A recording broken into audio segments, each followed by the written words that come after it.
for boring.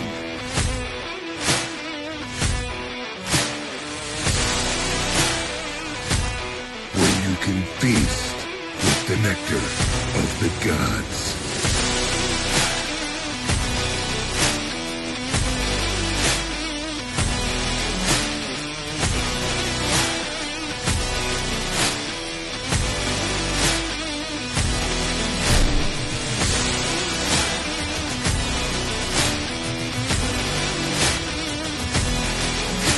You'll always have a seat at Norse Hall.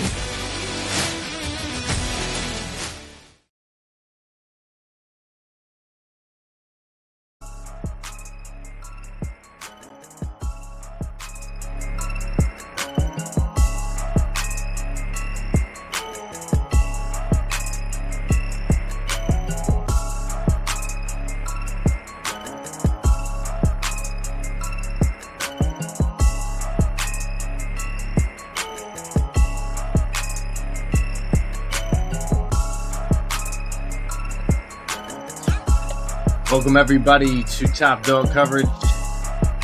Follow us Instagram, TikTok, YouTube,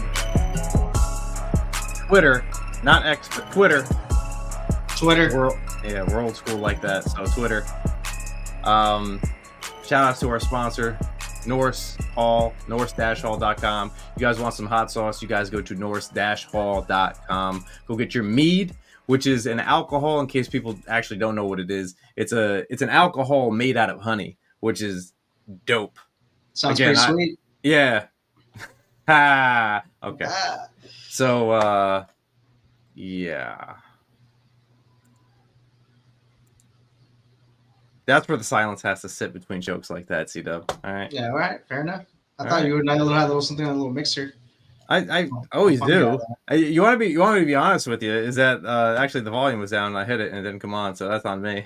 And there's something there. So something's supposed to be happening, but hey, that's showbiz for you. Word.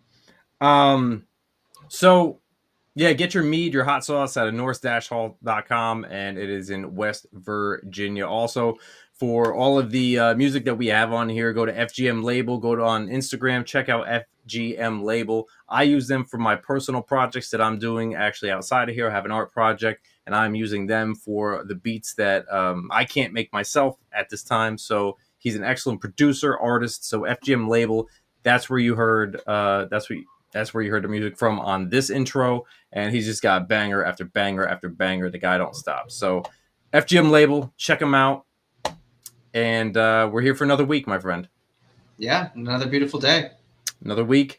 I want to go over something with some news here. Okay, what is going on in Cincinnati with Hendrickson? He basically flat out said he's not playing if he doesn't get paid. And I think they might have run out of bananas in the banana stand. There might not be enough money there. Here we go. Every fucking episode, you got to mention the goddamn banana stand. Well, we're talking about money. There's always money in banana stand, but Cincinnati, they're looking for the money. They hit it too well. Yeah, I mean, Higgins got paid. Chase got paid, right? Burrow got paid. We had Higgins on our fantasy. Yeah, we did. Man, did he deliver? There were some few weeks where we were like, look, it was rough, but tell me at the end of the season he didn't deliver us a 3-touchdown game. Oh yeah. All right. Towards the end of the season, like when it really mattered, yeah, he was clutch. Look, all I'm saying is 9th out of 1,140 people. I think we did pretty damn good. So you know. Yeah. Little golf clap action right there. Yep.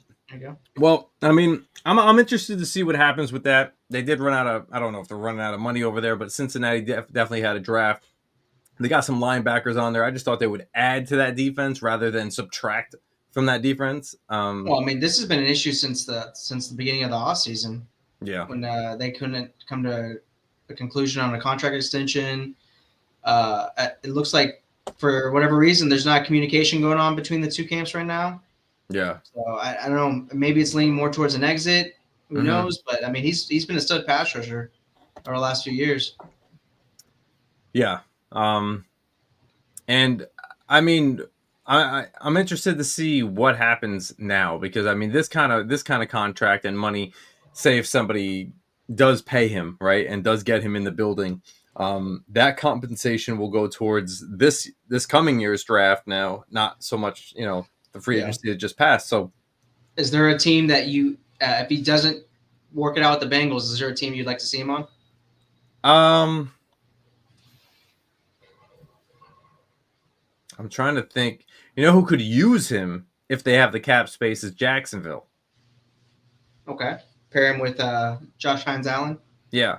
I think that they could definitely use. Who was the guy they took in the first pick a few years ago over Hutchinson from Georgia? I don't know why I'm blanking on his name.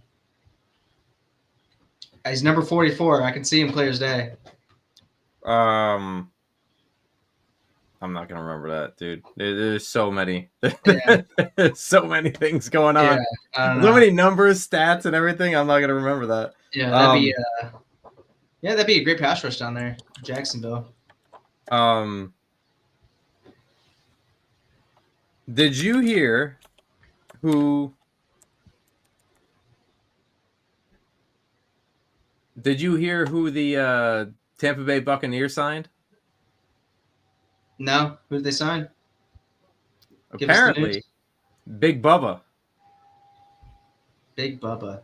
55 pound. Oh yeah, he signed a rookie deal after the draft, man. Yeah, bro, that is 800. That is 815 pounds if he's on that D line. Out of two people. That's massive. Yeah. There's no need for that kind of weight. Yeah, I think we talked about this. They signed the heaviest player and they drafted the lightest player. Wild. And he's trained. They took the receiver from Oregon. Huh? He transferred over to the Gators, didn't he? At one point? He played for Florida last year. Yeah. That's just wild, though. I believe he rocked 21. What was that? I think this number he rocked. Probably. He ran like a 5.91 and 40, which is hilarious. Okay. Wow, man. It's a lot of weight. That's moving pretty quick, man. It's a lot of beef running. Yeah. Speaking of, so I going back to the Cincinnati Bengals. How much did Chase get? How much was Chase contract? Do you remember? I don't know. He got, I think, 40+ million yearly. And I don't know the guarantees. I feel like he was pretty close to it. I can look it up later. Yeah. So I'm gonna bring somebody on that is at the time, right now, a former. He was in the NFL. That was also a wide receiver. I had the honor of seeing him at the Hub Scout over in, I don't think it was Los Angeles, but it was definitely somewhere around there. And I want to kind of get his take on this with getting paid and everything. So we're gonna welcome Darvin Kidsy Jr. onto the show. Darvin, what's going on, dude? Not much, man. Living life. Living life. I like it. I gotta ask you about this, man. What do you think of two wide receivers getting paid on one team, like massive deals here? What do you think? Man, that's a blessing. That's a dream come true. Coming out, man, it was always hard for one guy to get that thing.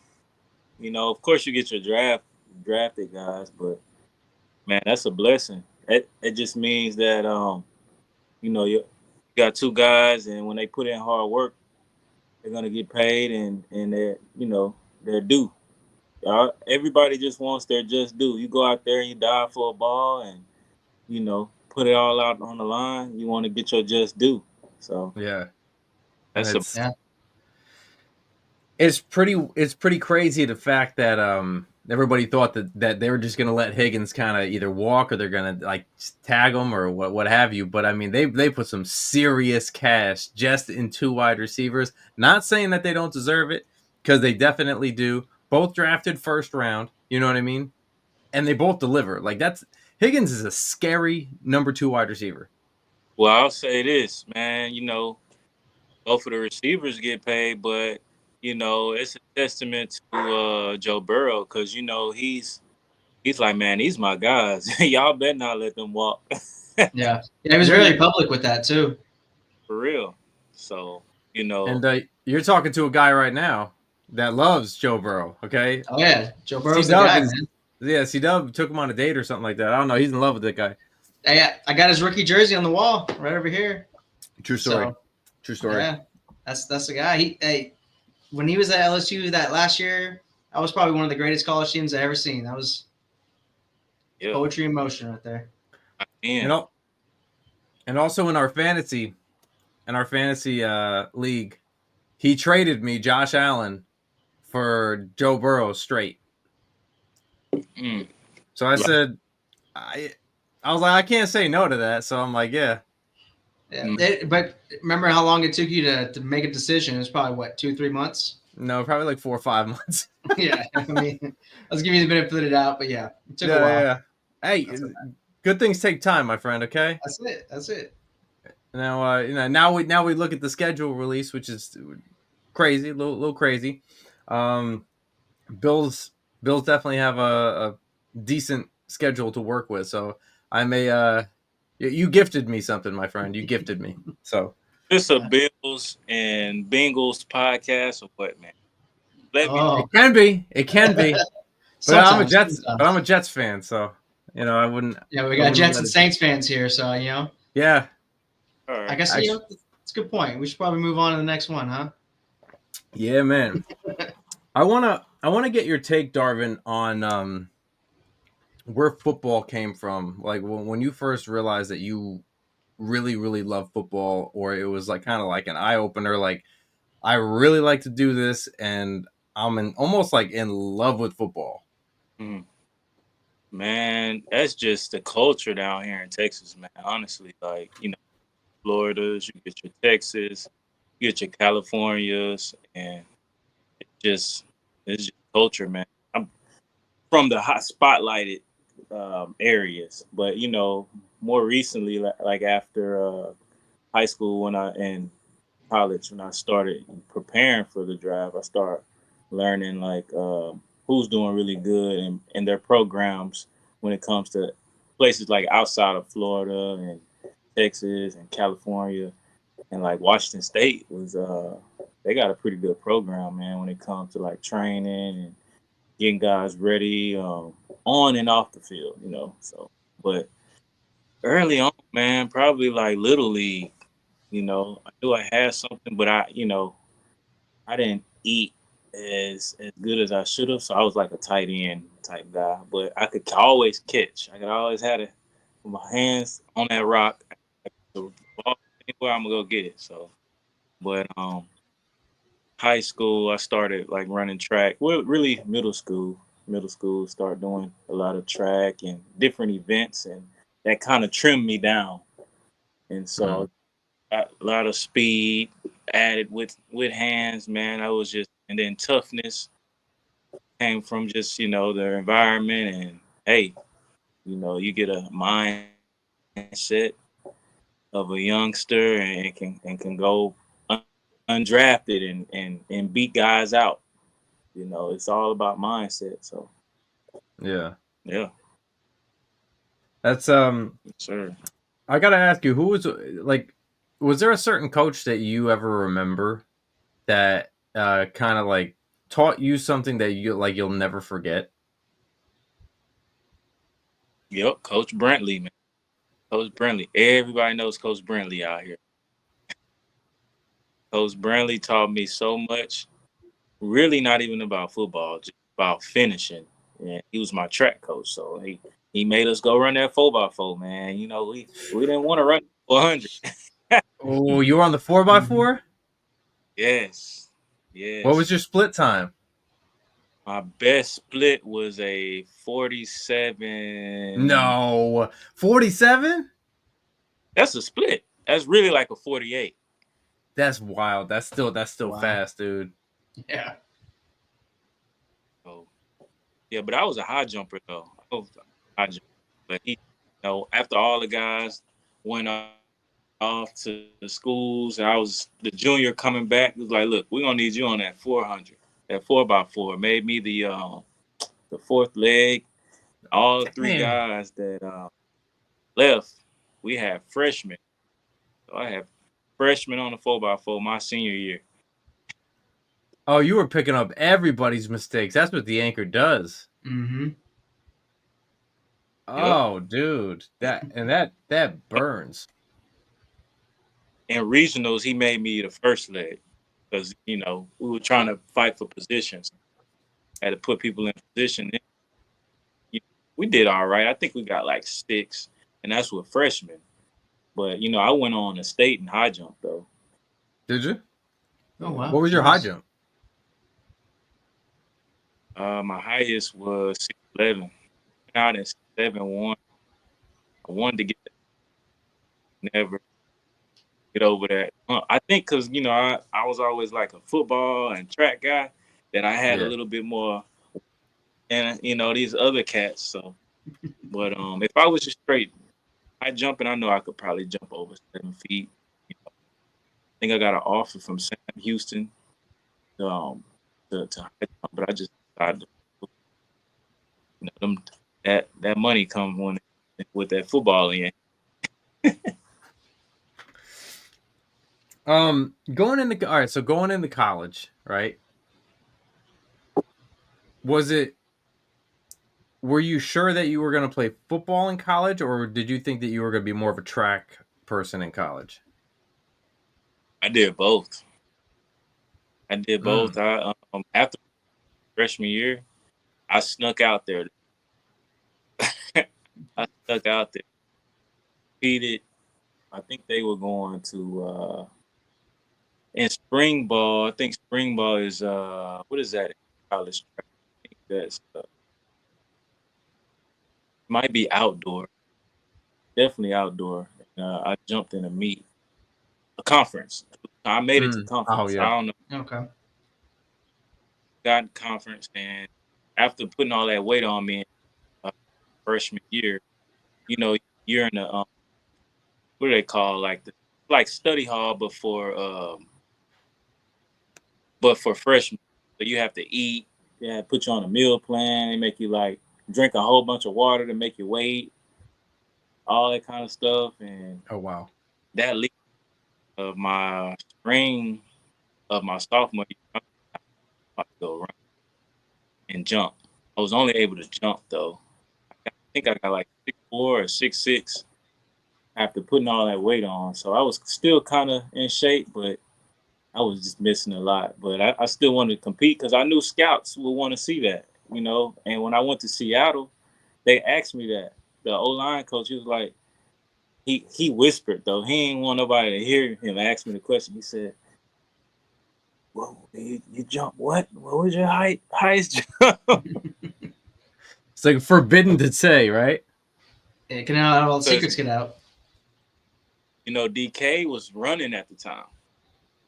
Remember, do y'all remember DK Metcalf going to run that 100? Yeah. Y'all remember that? Oh yeah. Yeah. Sneaky. On that time. He's fast though. They so all right, so you go in. What did you? Was there a time where you just let track go, or you did both the whole time in college? After my sophomore year, I did some things that the seniors did in their senior year in my sophomore year. So I was like, yeah, I gotta kind of focus on football because this thing is big. And North Texas was we were in the Conference USA, pretty good conference, and I was just starting to. I never really thought about the NFL. Well, I did, but I wasn't really like honed in on it. Like I knew it would be opportunity, but I was just focused on having fun. Probably shouldn't have had too much fun, but but yeah, I stopped probably my sophomore, junior year. Just wanted to kind of, sometimes in life you want to like prove to yourself, like, yeah, I can go out there still. I still got it.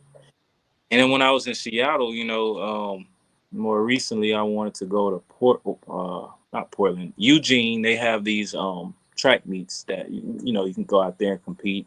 They have a bunch of little events, and I was gonna do that, but I just never could get out there or find the time because the trucking business was I was learning so much about that. Mm. Yeah. So, all right, going back to what was the first NFL team that you joined? Was it Seattle or was it you were Like doing actually, different? Mm-hmm. like on the roster or like Ricky Minicamp, stuff like that. Let's go with the first invite you had. First invite was Cleveland Brown. Okay. Called me in the 6th round. I guess they had no picks anymore, and it was like, look, we're bringing you into camp. We're gonna give you opportunity. That was my first week.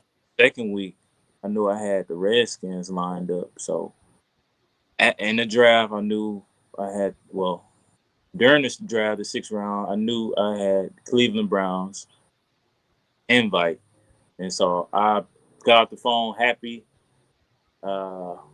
at my hotel because I'm like a loner, bro. I like to stay to myself. I was in the hotel by myself during the draft, just working out, just getting ready. Next day, the Redskins called and was like, "Well, who do you have lined up for the first week?" I was like, "Cleveland," and it was like, "Okay, well, we got you lined up for the second week." So I was like, "All right, bet." So I go to Cleveland. I get all these bags packed. I'm like, "Yeah, I'm gonna be in Cleveland." Got all these bags packed. Had a meeting with Wolf and Highsmith before, and I did well. I think the first drill with the quarterbacks, I dropped Baker Mayfield's ball, or something like that. We were doing like we didn't do it like a route. We just turned around. What's that? It's like a little screen. You do a pop screen. Yeah. Just a. Yeah. And he threw that mother freaking ball so hard. I think because we had a conversation in the bathroom, we were talking about where he got, I think his first school or no, his high school. He played with this quarterback that played with Texas Southern. We had a good conversation in the bathroom, so I guess he felt comfortable. He drilled the ball, and what's Stefanski got on my butt. He was like, "Man, we're depending on you, man. You got to catch the ball. I don't care if it's a pop screen." I said, "Yes, sir, yes, sir." So after everything, we had 7-on-7, we had 1-on-1s. I called everything. And so they after that, they told me, "Okay, we're gonna put you on a short list." That's like when they're gonna call you back to sign, right? And so I was so mad I had to go. I don't even remember if I went back home or went straight to DC, but I went back home and I didn't bring nothing to DC. I brought one bag. I must have took somebody's jersey. They signed me right after that camp. I didn't drop anything. I was so locked in, and yeah, it was just crazy. Everything was rolling from there. I mean, everything, literally, signing the team, and doing interviews, talking about how proud player, and uh, I didn't even know how big it was to be signed after a tryout. I'm just thinking that they seen my film, and you look at film, you like, okay, this guy's good. Okay, he can catch the ball in practice. Boom, boom. So after that, I did really, really well in preseason. Made a lot of plays, man. I think I had the highest grade in preseason my rookie year. And when we played Cleveland again, I put it on them. Just hey, so,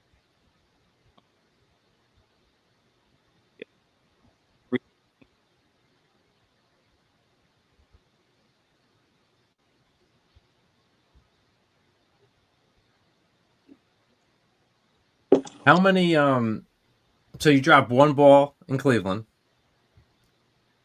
catch everything else. everything else. You go to Washington DC. Who was the coach over there at the time? Head coach Jay Gruden. Jay Gruden. Okay. Is he anything like John? Yeah, definitely. Jay might be a little cooler. Okay. I can kind of see that. I can. I can. Yeah. Looks like John don't take shit from anybody. Nah, John seems pretty cool though. Me like they seem similar, but Jay's kind of got a little bit of more swag. He's like a little bit more urban. You know? Okay. Yeah. So what was the timeline that you shifted over to Seattle? Or actually no, you got on the 53 man, didn't you? On the Redskins? Yeah, I had some like off the field stuff I had to like, take care of during the season. And got that done. Just practice squad, just hustling and grinding, showing that the reason why they signed me. And I got signed to the roster like maybe like the 14th or 15th week. Yeah, got there. Well, they signed me for a receiver. You know, my first year I was strictly receiver, and then my second year is when I got on special teams. So I was able to get on the active roster earlier my second year, but first year they signed me as a receiver. Man, it was annoying just seeing guys come in older than me get signed to the active roster because I guess I'm a rookie and had to learn a little bit more. But once I got it,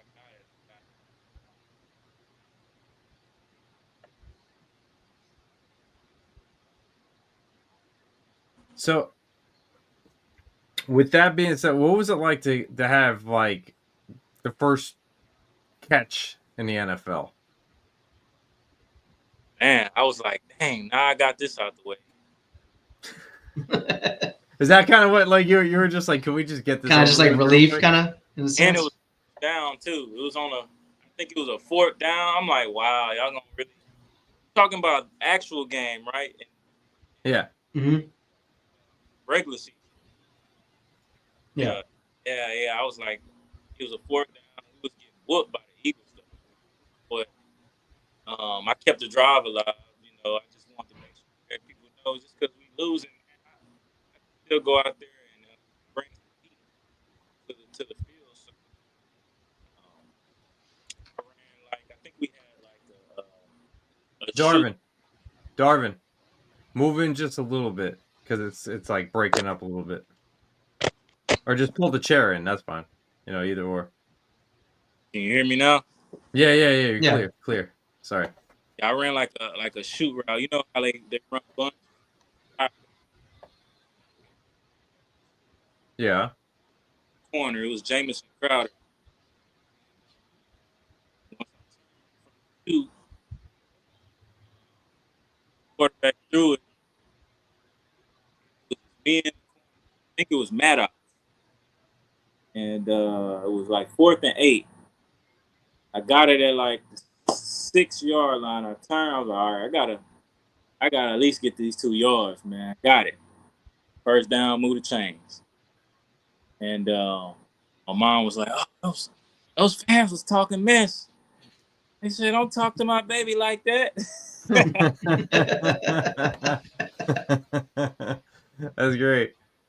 Yeah, but it was good though. But as a child, we took preseason serious. That's when you can show what you can really do. You can play different positions. You on special teams, you on offense, whatever you're doing out there. It's the game's already changing though. You got guys like Travis Hunter that's playing both sides. Like I knew it could be done, but he had to have somebody like Dion to kind of like, look, he can do it, man. He can do it. You can do it. You definitely can play special teams and offense, special teams, defense. You can play both sides. Why people think you can't? Yeah, what's your opinion on that? So just I guess in simple terms, not that it's a good or a bad thing, but do you think that it can help or help a player or go against? I mean, there's pros and cons, but I mean, what is your opinion on that? Number one, it's just about what kind of person you are. He's like he went to on his own will. Because when I went to HBCU, it wasn't on my own will, right? But that doesn't mean I didn't play for HBCU when I did. But he went his freshman year and sophomore year on will, knowing that he could go to the biggest schools. And he went with Dion and he got coached up. That's really what you need to do is go get coached up. Some of these guys go to these big schools, don't get coached up, don't get no spotlight coach. All right, look, I'm gonna coach you up. It don't matter who's in front of you. We're gonna coach you up. Getting your stance, stance and starts. All that stuff is more important than just going to put on a jersey that say SEC. Yeah. Yeah. Coach, a lot of those guys I went out there in the league. I understood that some of these guys might have played Big 12, and they might have only like certain offense. I was looking at a lot of Big 12 offense. One side wouldn't even do nothing on certain looks. I'm like, dang. And when I got to Texas Southern at HBCU, they actually coach you on the NFL. And so you might have a backside cutoff. So we learned, like, if it's a run play and if it's going right side or left side, we got a backside cutoff because if that running back break and I go run and get the safety, he might score. So, but a lot of those guys didn't learn that in college. And when I got there, I thought they were playing. And when I went to HBCU, because I had to talk to a lot of the guys from OU that I played with in North Texas. He's like, "Nah, bro, you tripping. You really don't know about how the league works. These guys are going to coach you up, for the league." So when I got to the league, I thought they were playing, and when I seen the other talent, oh, they really don't know what a backside cutoff is, or they really don't know in a bunch if I'm going and running this quick, and the other guy has to run a flat. Why I'm running a flat, and why this guy's running a hitch right here to bring the corner out, and so this will open up with the linebacker because the linebacker is going to pull with that flat route and open up, and somebody's going to come right in the spot where the linebacker is. It's so technically sound, and you won't learn that. You won't even understand that if you're not getting coached up. So I understand that he can do it. He's in tune, and that's what you really need to know. You can do that, I kid you not. There was a guy that came in as a receiver, and Jay turned him to a corner, and he literally knew everything the receivers were doing, and so he got paid a little change to play corner, even though he has a receiver mindset. Richard Sherman. So that guy's gonna be a monster in Jacksonville. Oh my God, they don't understand it yet, but he's gonna be good. Yeah, they gave up a pretty big haul to go get him. So yeah, they know ball, man. They know ball for sure. So I'm just happy that we were saying that the new Jacksonville general manager kind of looks like the guy from Twilight.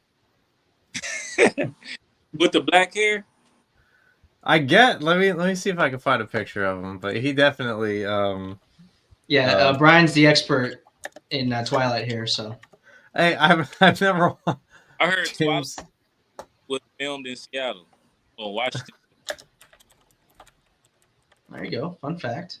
Fun fact. He does. There he is. He looks like yeah, I think this you gotta works pull it out. up. You gotta share with the class. I got you. Let's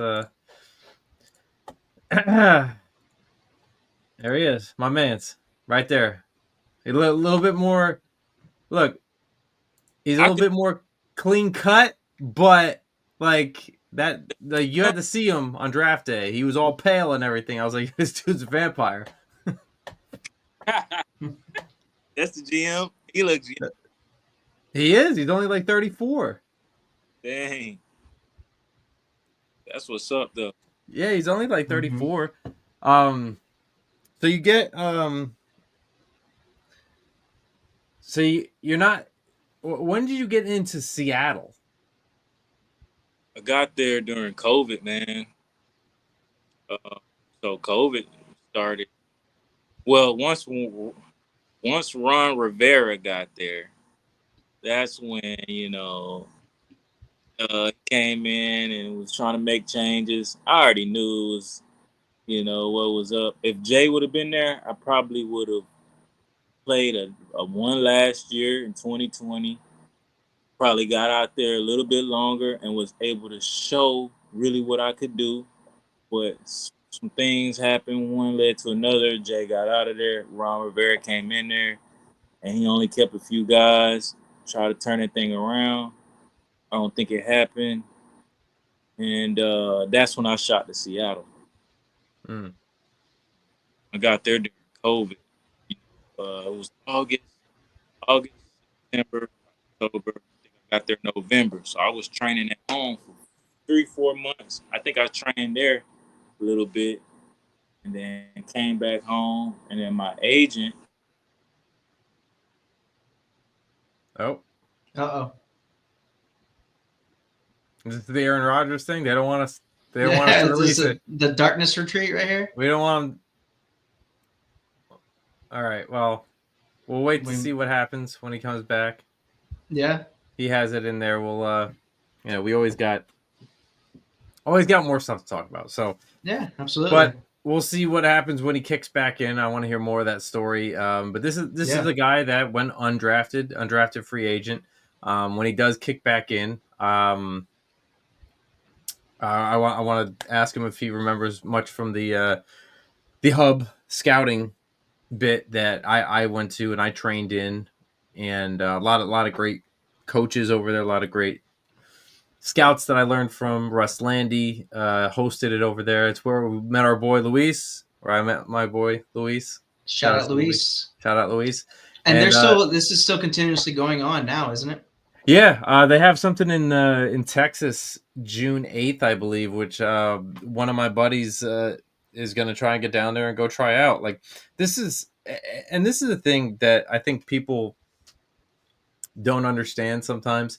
I've had people reach out to me, be like, "Hey, is that that tryout thing? Can I try?" I'm like, "This shit ain't for the weak." Yeah. Like like Darvin went to this, and I had him ranked as the highest wide receiver in here. Okay, and everybody had their own charts, and Russ taught us how to mark stuff down on our sheets, and Darvin was balling out. I mean, just cruising past corners and making corners look silly, and then beating the safety afterwards, turning on the burners, and he was just outrageous. Now my boy Cam is hopefully he'll get down there in June. Now he's I think 5'7", 175. Mm-hmm. I think something like that. Solid slot guy. I mean, like, this dude is wildly, ridiculously hands-on. He can catch damn near anything one-handed, whatever that might be. But we'll see how it's how we feeling, Dar? You took a little break, had to go to the bathroom. I'm kidding. Yeah, I don't know what happened, man. I lost connection and stuff. That's all right, man. We knew you would come back. Yeah, you wouldn't leave us hanging. Nah, I can't do that, bro. You good people, man. I appreciate that, man. So I was I was saying that I'm guessing right after that Seattle bit is when I met you at the Hub Scout, probably what, 2021, 2022? I think it was 2, yeah, 2022. Yeah. Yeah, yep, that was yep. So COVID signed to Seattle around that time. No, actually, I think it was playoffs. They signed me during playoffs. Came in, did really well. They lost. Everybody went home, and they re-signed me to a futures deal. Um, Came back, trained, camp, trained. Uh, so, yep, trained all the way off season, and then I went all the way through August fall camp, and then right before I was supposed to get out there and do my thing during preseason, they wanted to take a look.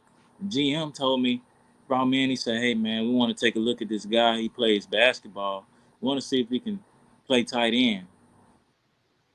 I said, what?" We want to see if he play tight end. I said, "Okay, well, I mean, this is normally the time where I take people positions and go out there because I had just went by what's that boy name, Reed, the corner.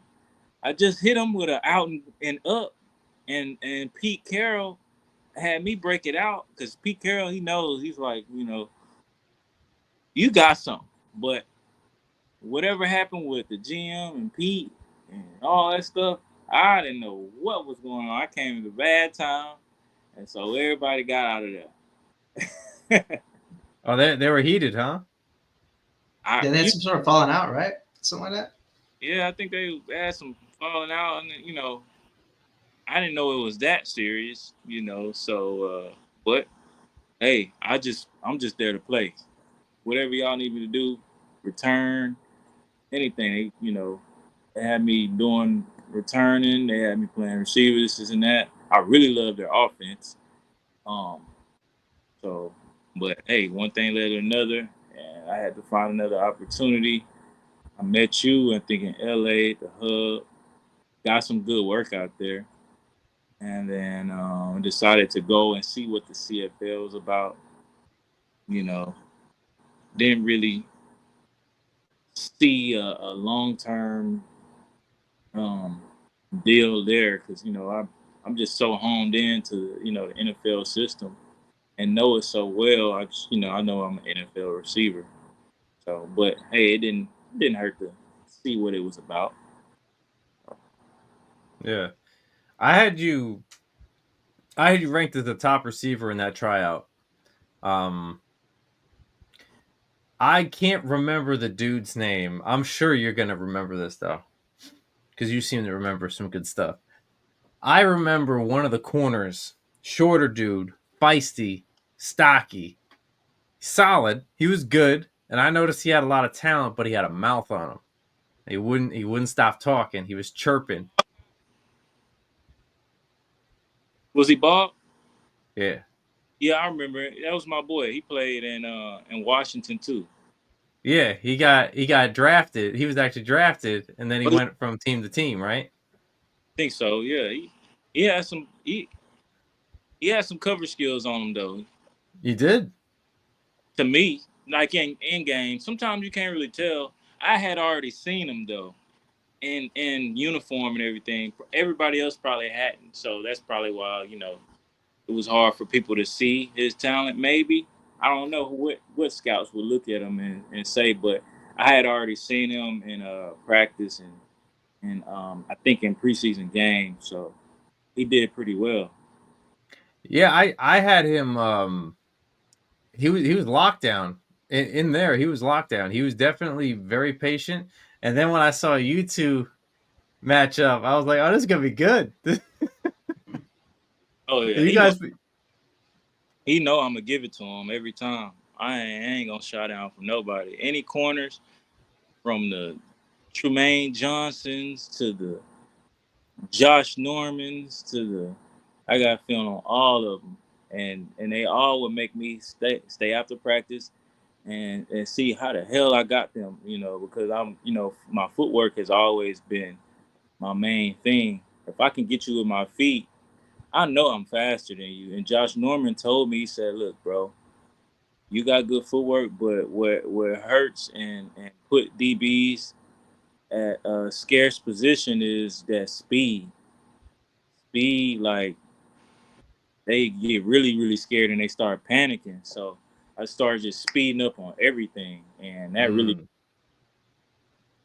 yeah, so I didn't shy down from nobody. But hey, man, the league. About the thing about the league is everybody's good. So at the end of the day, it's all about fit and time and place. And so it's just if you in a position where you're ready at the right time, right place, somebody go down or somebody needs a disposition and you can play it. It's fits. Everybody in the league can ball. Trust me, they can. They can figure it out. Yeah. Yeah. What Well, what did you like most about Seattle's offense? hmm, um, um, it's you had so many different ways to get to where you're going, and then they had a lot of one-on-one matchups, and it catered to my skills because you know if you can run a route and you one-on-one with a guy, and say if you going off in the game, you got 100 yards, and they say, "Oh hell no, we can, he having a good game, XYZ, we got to double him." Then you got Tyler Lockett or a guy that's running the same type of route as Tyler Lockett come in on a backside. You got overs, you got angle, Mm. all that kind of stuff. The field is open to your guys that can run. So that's what I really like. They opening the field up. So it's a really good thing. That's pretty dope. Yeah, especially for a track guy. They like a lot of speed, a lot of speed. So Yeah. mhm. Um, and now you're looking to see if possibly we could re-enter for a little bit. You know what I mean? Just one more for the road, right? Yeah, I know I got it. I know I got it.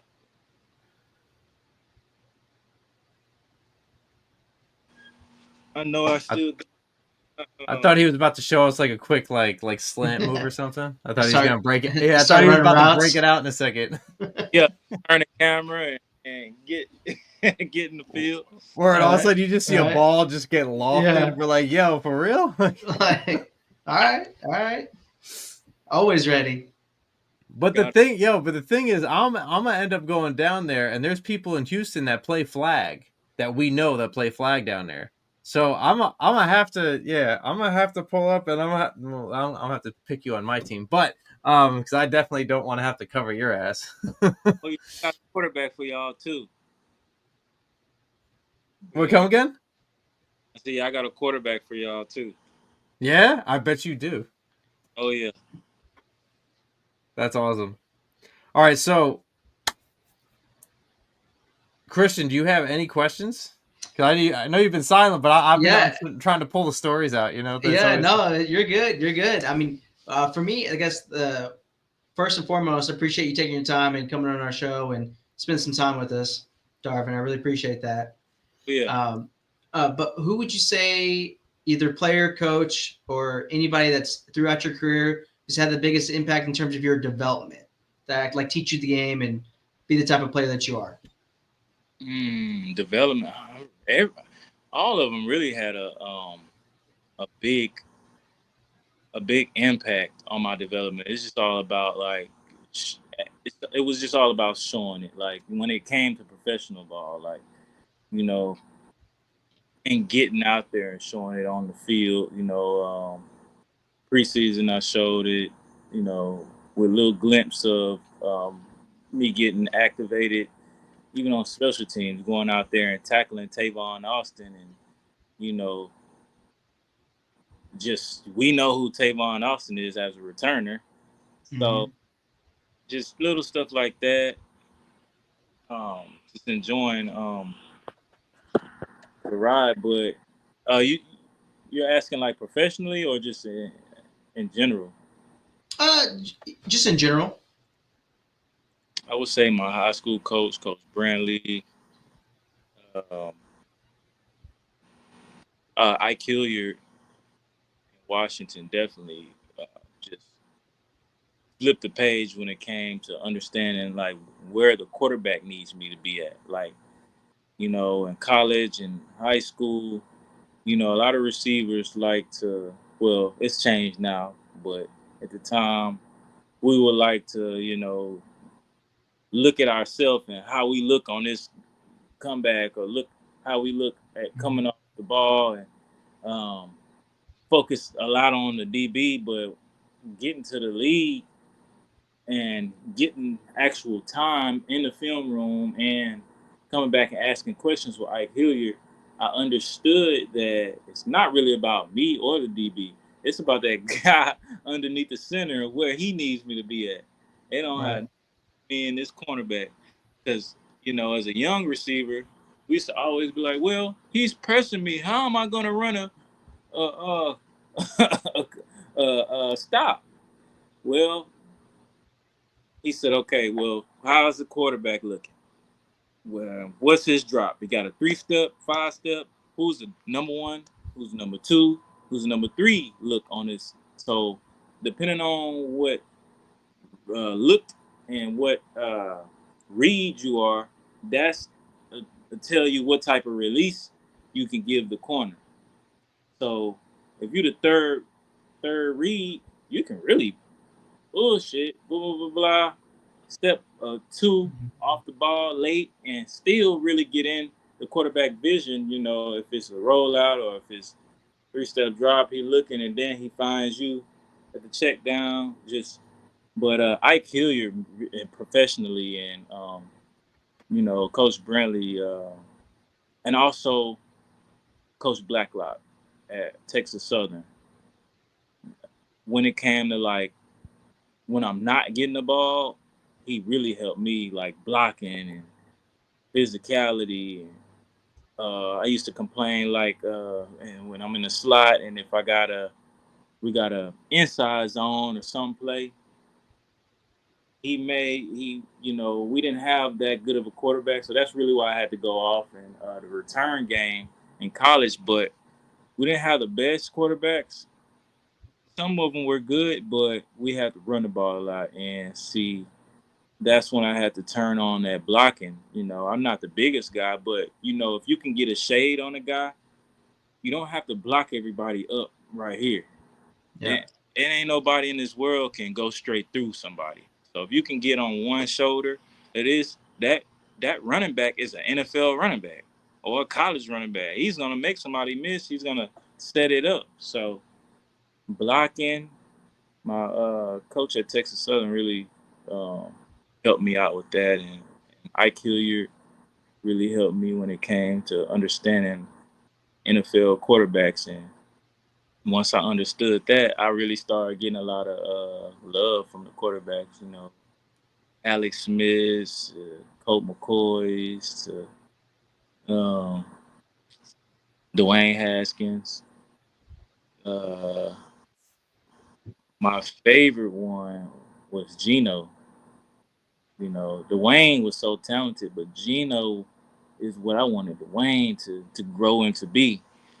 But Geno, he's like secluded sometimes, but he's thinking of stuff 100 times before it even happens. Like he told me he learned that from what's the guy Rivers that used to play for the Chargers. Oh, Phillip Rivers. Yeah, Yeah. Phillip really taught. He said he learned a lot of stuff from Phillip Rivers how to learn defenses from the linebacker out. So in practice, you know, Gino used to hear Bobby because Bobby Wagner's the middle linebacker. He used to hear what the cornerbacks are going to do. And then what the cornerback's going to do, what the safety's going to do. So he's learned the defense inside and out. from the quarterback position, and now you see what Geno's doing now. Absolutely. Yeah, not everybody's gonna be that. Just because you got drafted first or second round, that you automatically have to start right away. You know, he sat behind what Russ for 6 years, 8 years, something like that. Right. So He's yeah, doing fine. He's doing great. Yeah. and that's why I feel like it's never too late. I know my age and this and that, but it's all about, like I said, the team and what they need. And if you can do it, and if you're ready, that's really it's all about. Yeah, we Absolutely. and with whatever we can help you out with, obviously we're gonna help you out with. So hopefully, you get that next shot and just run until the wheels fall off with it, man. That's the whole That's point, right? it. Oh, and That's then it. hop back on your podcast. Yeah, man, that's the whole point. Yeah. You're always welcome on the Top Dog Always coverage. welcome. So before we exit, I have a series. I picked these cards out. I didn't look at them. I only had the I picked 10 out though. Okay, All right. I'm gonna ask 10 questions here, and we're each gonna answer it, and I'll put it in the chat so that we can keep score here. I'll just mark down who got it right, who didn't. Okay, so All right. No pressure. some of them are true, false, and some of them are pick A, B, C, D. Okay, so we'll start with this one. It says, which of the following free agent signings was considered the worst investment of the last 2 years according to cost benefit analysis? Now, this is a couple years back, so we're going to go into some names. Okay, so here's four picks. You got Ndamukong Suh, DeMarco Murray, Byron Maxwell, or Jimmy Graham.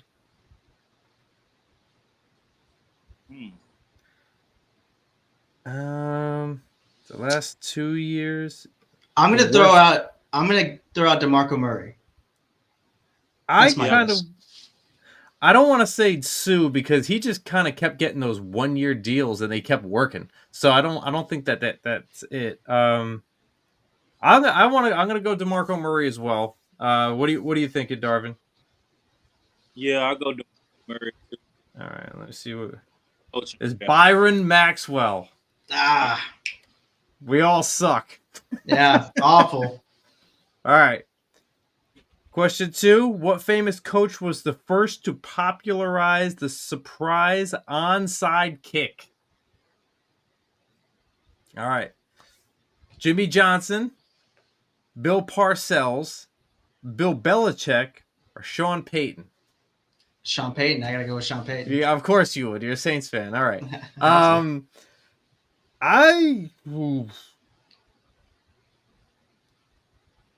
Belichick. I'm gonna go Jimmy Johnson with this. You're gonna go Belichick? Yeah. All right. Let's see what it is. It is Jimmy Johnson. Yes. All right. He just seemed like that old school dude that was pull something out. Okay. Yeah, so that's fair. all right. So every first round, nobody got it. So wrong. Yeah, Brian's mopping the floor with us. It was 2. I know. That's it. All right. So we'll do this. All right. This might be a gimme to Darvin, possibly. Payday for NFL players is usually 1, Tuesday afternoon, 2, Friday afternoon, 3, Sunday morning before kickoff, or 4, the first Friday of each month. How about this? I'll make this even. We have to make our picks first before he makes his. Okay. So I'm going to go, for some reason, I'm going to say typical Friday. I'm going to do Friday afternoon. I'm gonna go with Tuesday. I don't know why. Just seems weird, and it feels kind of weird. Go with Tuesday. Mine came on a Tuesday. I had a different account, but it typically just comes on Friday. On Friday, we're gonna see Tuesday afternoon. Okay. Tuesday, so you both. Okay. So all right, so 3 we got. I C thought. Dub. Did you get that one right? Yeah, no, I said mine used to come on Tuesday afternoon, but I They thought me having a different account, everybody's come on Friday. okay. Well, we'll give it. So it's okay. We're all even. We're all Yeah, even we're here. all tied up. All right. Oh, According to what happened? I thought you got 2 right. No, we all got the first one wrong. I got the second one right, and then you guys got the third one right. Okay, gotcha. Cool. Yeah, don't worry, dude. I'll cheat. I'll win. Don't worry Oh about it. All right. yeah, oh, yeah. He'll rig this thing, man. He'll rig Yeah, it. Don't dude. don't let him fool you. I will win. Okay, no. No, according to Dr. Timothy Hewitt's research, what percentage of ACL injuries in the NFL are non-contact related? Okay, we're gonna go 30%, 50%, 70%, or 90%. What amount is non-contact related? ACL injuries. I think it's 90%. Yeah. I'm gonna go with a little lower. I'm gonna go with that 70% range. 70. I'm gonna go 50 because I'm always thinking of somebody like those tight ends getting knocked around, and then sometimes you just see somebody running and just fall to the ground. I'm gonna go 50. So Darvin, you're going 90. Dub, you're going 70. I'm going 50. All right, let me see. 70. Dub. Way to Nice. take it. Go back to back, baby. Way to take it. Way to take it. All right. All right. Which of the following statistics is not part of the quarterback rating equation? Sacks per attempt, touchdowns per attempt, yards per attempt, or completions per attempt?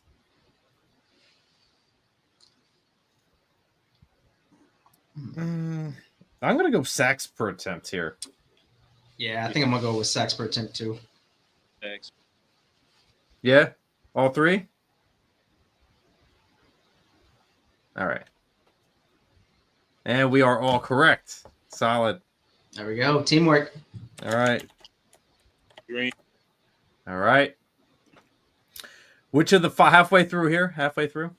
Which of the following activities are least impacted when athletes use sleep monitors and become better educated about sleep science?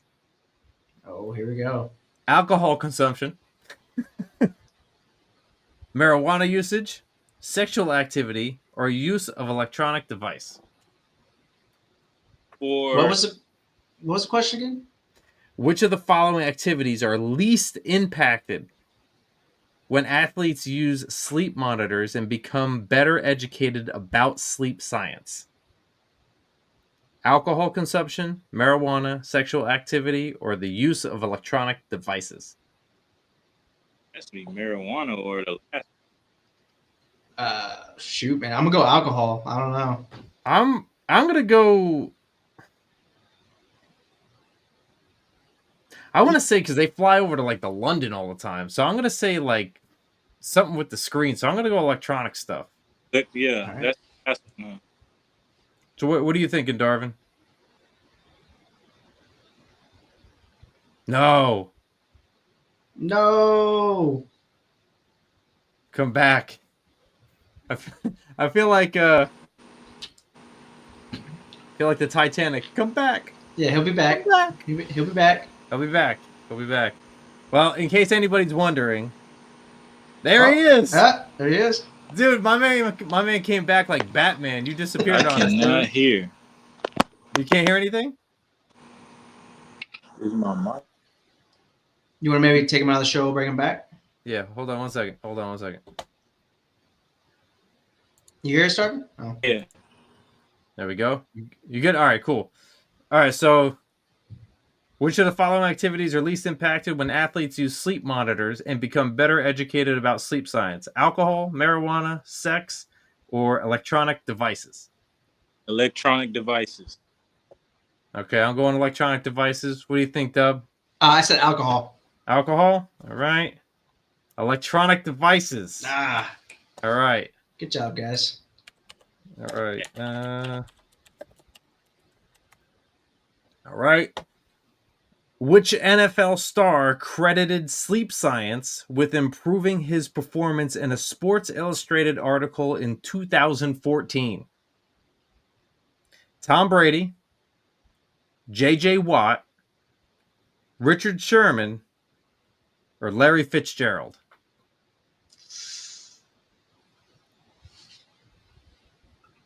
Tom Brady. I might go Tom Brady here. I 2014. feel like Brady's the answer. But I don't want to knock Richard Sherman because Richard Sherman is a genius. Yeah. He is a I feel genius. like Fitzgerald is that sneaky one that could also be it too. He is, you know? yeah. I'm gonna stick with Tom. I'm gonna stick with Tom here. Yeah. What are you thinking? Brady. I'm gonna go, Brady? Okay. I'm gonna go Brady too. We're all going Brady? Of course it was Richard Sherman. Ah. The genius Richard? himself. Is Richard. Is Ricardo. Is Dick. You know, he also was the one that told me he don't even lift weights. He just uses bands. And I said, dang, that's very. Yeah, bands work, Yeah. man. Yeah. Bands they work. do. All right, going on to number 8. Turning guaranteed money into a signing bonus is useful for short-term cap management. True or false? True. What was the question?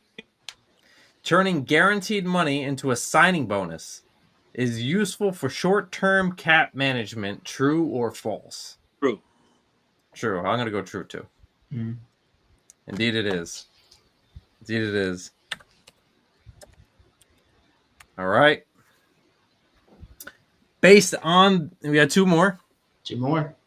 Based on cost benefit, onside kicks are a worthwhile strategy to occasionally pursue, perhaps much more often than they are currently attempted, as long as the accepted success rate is higher than what percentage? Okay, so I'll leave out the parentheses and based on a cost benefit, onside kicks are a worthwhile strategy to occasionally pursue as long as the expected success rate is higher than 62%, 72%, 82%, or the surprise onside kick is never a wise strategy.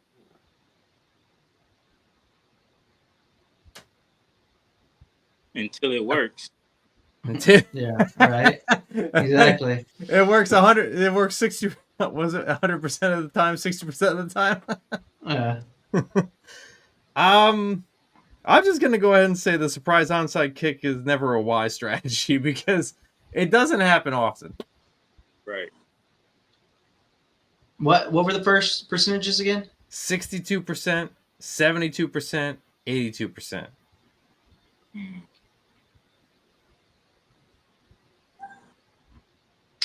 I'm gonna go 82 just Okay. for the sake of it. All right. What do you think of Darvin? 62. 62, and I'm going. It's just not a good idea. 62, 82, not a good idea. That's right. It's not a fucking good idea, guys. All right. What was the All right. answer? That it's not a wise decision. Yeah. All right, we got one more here. What NFL position group has the highest expected contract value as a percentage of the stated contract value? So what NFL position group has the highest expected contract value as a percentage of the stated contract value? So would it be special? Oh, we lost. No. Batman, come back. Oh, snap. This is the last question. Come on. You can't be doing this to us. No. What happened? Yes. Oh, there he is. There he is. This is the greatest show He's ever, back. man. You just keep popping in and out like Batman. It's great. All right. The last question. What NFL position group has the highest expected contract value as a percentage of the stated contract value? Specialists, defensive backs, offensive linemen, or quarterbacks? Offensive lineman. Yeah, I'm leaning either that or quarterbacks. I'm gonna go out on a limb here and say specialist. Just Specialists? All right. Then Yeah, I'm gonna go go curveball. I'm gonna go quarterbacks then. So we all got something different here. Specialists. C-Dub. All right. Wow. Gotta have some kicker and punter love, and long Yeah. snappers. Don't forget them. There you go. There we go. We got 1, 2, 3, 2, 3, 3. Wrong. This is the math One. section that we're not good at. so. Yeah. It's C-Dub. Looks like you took it, baby. Hey. Nah. I think bro. so. Yeah, that last one put you in the lead there, bud. I can always cheat and just say I won, but you know, I can't do it every Yeah. time, you know. You'd be doing that dirty math. Word. But no, Darvin, it's been a fun time, man. We really appreciate your time. You are a hell of a person to talk to. We were probably gonna have you back on the show at another point, and like, you know, I hope you had as much fun as you know we had with you, and you know that's We got to get you on here breaking down some receiver film and whatnot. Yeah, let's do it. We can do all positions, man. Trust me. Let's do it. I'm excited. I feel comfortable with y'all. It was good to meet you too, C-Dub. Yes, sir. Yeah. and Let's we'll And it's down the street, around the corner. So that's how it all goes, baby. That's it. This is what happens on Top Dog coverage. So, everybody, thank you for listening. Thank you for watching. Subscribe to the channel. Hit the like button. Swipe up on Spotify. Hit the 5 stars. Leave a comment. And make sure you follow everything we do on YouTube. Hit the subscribe button and like. We are out. Have a great day. Have a great night. Peace. Peace.